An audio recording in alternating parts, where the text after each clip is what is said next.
we were just saying, I only went down at quarter time and three-quarter time, so I was one of the lucky people.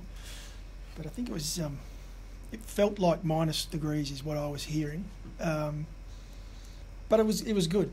I mean, the ground's fantastic, good little venue, and we had a win. Always makes it a little bit warmer, doesn't it? Was it a bit concerned in the last quarter? It seemed to be really dark. Was there any concern for players or the play in general? So feedback from our players, we didn't get any feedback on the dark. I think they were, when you play in the game, they're into it.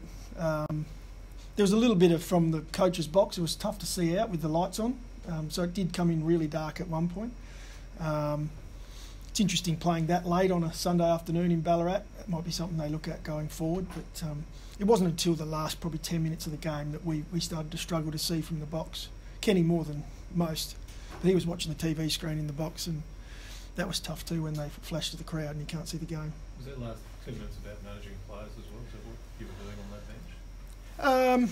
Yeah, look, to a point. I mean, when the game gets to a stage where you've got yourself in a position where you're going to win the game, you want to look after the right players, and players that, someone like Paddy Ryder, for example, you probably get him off, and he's done enough to that point.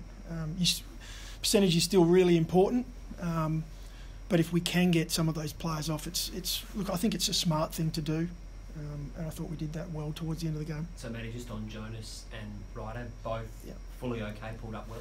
Yeah, it was really good news for us. They both got through. It was coming in.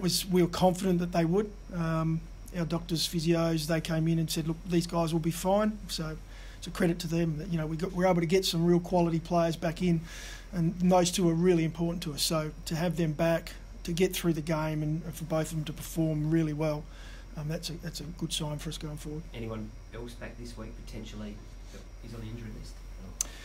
Look, we've got a few. I mean, some of the guys, Needy's one who's putting his name up for selection. I'm just trying to think who else has gone out the last couple of... Yeah, Marshall, he's definitely there, around the mark. I wouldn't say we've got, heaps pushing and knocking the door down, but it was nice to get a couple of senior guys back this week. So where's Howard at? Well, Howard's the other one. Yeah. Howard's one who we'll have a look at. It's an interesting one when you have a broken hand like he has. It's a tough one. Everyone responds differently with that hand. He probably plays a position too where he relies on that. His strength in the game is aerial. So being able to come in, not only marking the ball but spoiling the ball. So he'll make that call himself, I'd say. I mean, the doctors probably give him the all clear to play. It'll be up to him whether he's confident enough that he can perform at the level he needs to. In the third quarter break, it was like Ken was giving some instruction to Bonner and then again Ollie Wines. What was the conversation that were having? Yeah, well, probably around just what roles we expect of them. With Riley, he's a young player, super important to the way we play. I know with Riley at that point it was about his contest, what Ken wanted him to show. Riley's got some amazing attributes, especially with the ball. He gets meters gained for us. He uses the ball really well. He's still working on his contest, but he's a young half-back, and a lot of half-backs have that sort of game. So he's got work to do. Ollie would have been around leadership in around stoppage. I think we dropped away a little in that third quarter, inside in the fight, in around stoppage, and that would have just been saying, look, you're the leader in there. Get it done for us, and Ollie loves that. I mean, Ollie responds really well. I thought we came out well in the last quarter when we answered, so it was a good sign. Matthew, you handle looking at opposition well in advance. Have you noticed bets in a new role with Adelaide, and how would you deal with it considering how he's challenged in showdowns for some time now? Yeah, Eddie gets up for showdowns. Look, it's more about, I guess it's about their whole forward line, Rich. It's not so much about one person, but we have struggled with Eddie in the past. He seems to enjoy the bigger stage and the big moments, but that's a challenge for our young group that are down back. We play a very much an 18-man team defence, so the way the ball comes in will help those guys. But by no means do we think it's one player that's going to beat us. It's very much across the field. Have you noticed that he's working differently a lot more around the centre square than the goal square now? Yeah, I think we saw a fair bit of that though in the last few years. Eddie comes up really well to stoppage, and if he feels he needs to come up and try and lose his opponent going back, There's a lot of tricks that he's got in his bag, and we've seen in the past where some of our players may have got the better of him for a half of football, that he adjusts his game, even in game he's able to change it, come out in the second half and he does a lot of damage. So that's what really good high quality players do, and Eddie's one of those players. That's the challenge for us as a group is to, I guess, not rest when you think you've got him down for one quarter, because he's going to change what he's doing. Is there a volunteer that puts his hand up for him, or shy away from that? Yeah, well, not so much. Look, I think everyone enjoys the challenge. We've got a group that really, they really do like to take it on. Tommy Jonas is one that, he wants to take everyone and anyone, and that shows when he plays on the tour one week and then comes out on, and he'd be happy to play on Eddie Betts. He enjoys that challenge. I think you've been locked in for Friday night, round 23 versus Essendon. Happy to get a Friday night blockbuster time slot, I suppose. Yeah, very, very happy. I mean, everyone loves playing in the Showtime slot on a Friday night. So we won't know what that game means until we get through the next sort of month. We've got a really tough run home, and it starts this week with Adelaide. The hometown rival. So we just look forward to this week. We need to get more wins. We're in that position at the moment where we continue to win, then we look after ourselves. But it's up to what we do over the next couple of weeks before we even look at that one. Percentage could be important though. Would it be an advantage to play perhaps on Sunday as opposed to Friday, and then everyone else gets a look at what they may need to do to leapfrog you or otherwise? You hope not.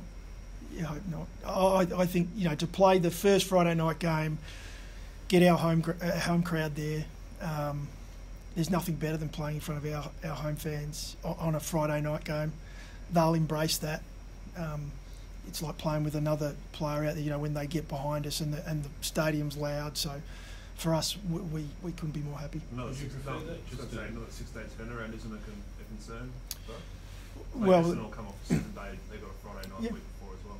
Yeah, but that's all year. We've basically trained for that. We've got our group, our high performance guys. Ian really looks after that and does it well. So we know what a 6-day break means. The year's organised. Obviously, that one's we're not sure about, but we're very much organised for 6-day breaks. We know exactly what our routine is coming in. What's better for the group, Matthew, that they set a target for everyone to chase on Friday night, or chasing a target ahead they been on a Sunday? Which works better for the group? I think always stepping out first is the best way to go. I think if you go out, you're not playing for anyone else. We only play for ourselves, and so you come out and you want to win the game and you want to win it well. And if you're able to do that, then everyone else can react to that if that's how they want to approach it. Otherwise, we hope we're not reacting to too many. What did you get right yesterday compared to the previous 2 weeks? Well, I thought the week prior, and as a coaching group, even as a full football department, we thought our game against GWS, we were solid. Giving credit to where they're at, and they've showed they're in some pretty good form, GWS. So it hasn't been a turnaround from with just the one game. Our form wasn't too bad in that GWS game, but on the weekend we just got the fundamentals right. We got the contest right. We finished in front of goal. We're doing a lot of work in that area, and there's no hiding from the fact that that's hurting us this year. Defensively, we're able to keep teams to a score that puts us in the top 2, right up there with Richmond.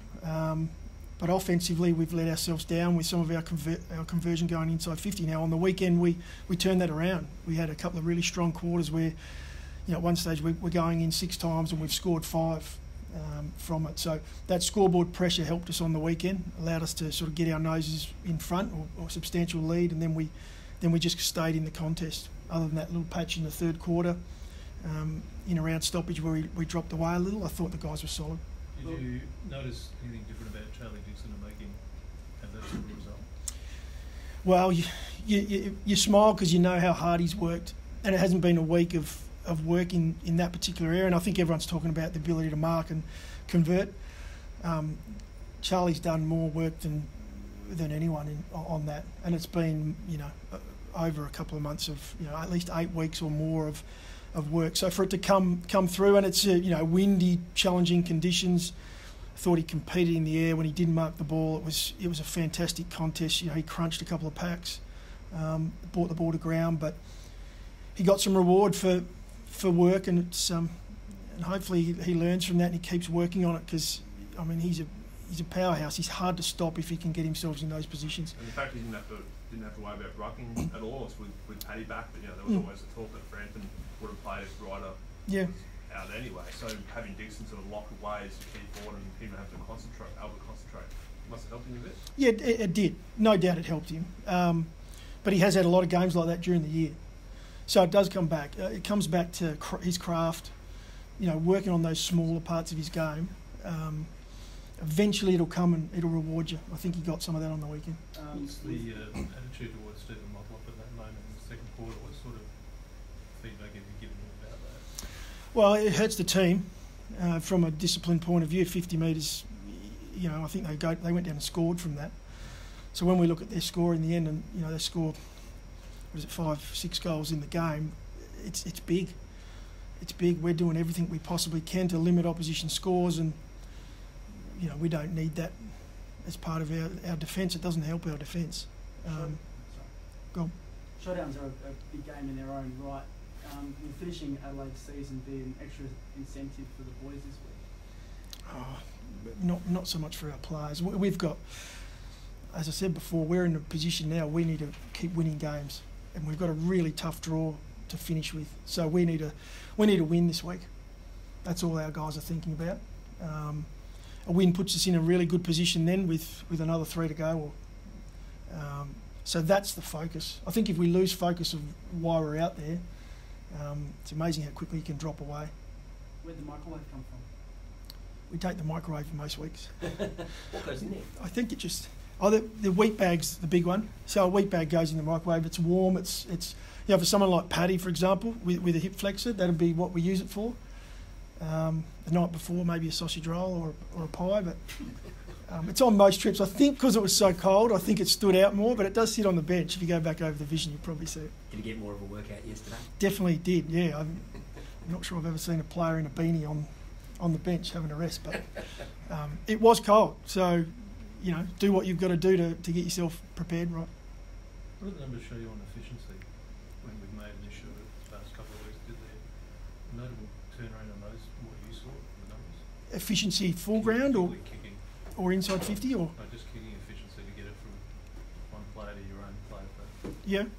It's an interesting stat, Rooch, because the efficiency, and Ollie Wines, and I'll just use one example, and Ollie Wines might go at 30% kicking efficiency. Now, Ollie's game is based around contest inside and quick kick forward. Now, the way that's statted at this point is if our forwards don't get the job done and the opposition mark that ball, well, that's ineffective. Ollie might have cleared 40 metres with the ball, put it in the spot we wanted as a team, and one of our forwards hasn't got the job done. So we look at a lot more than just the efficiency, and often our view on Ollie's game from an efficiency by foot point of view will be very different to what the numbers say. We're kicking at 65%. You've got to take that into account there, especially in those conditions. And that's part of, I guess, analysing games. You're looking at measures rather than just numbers.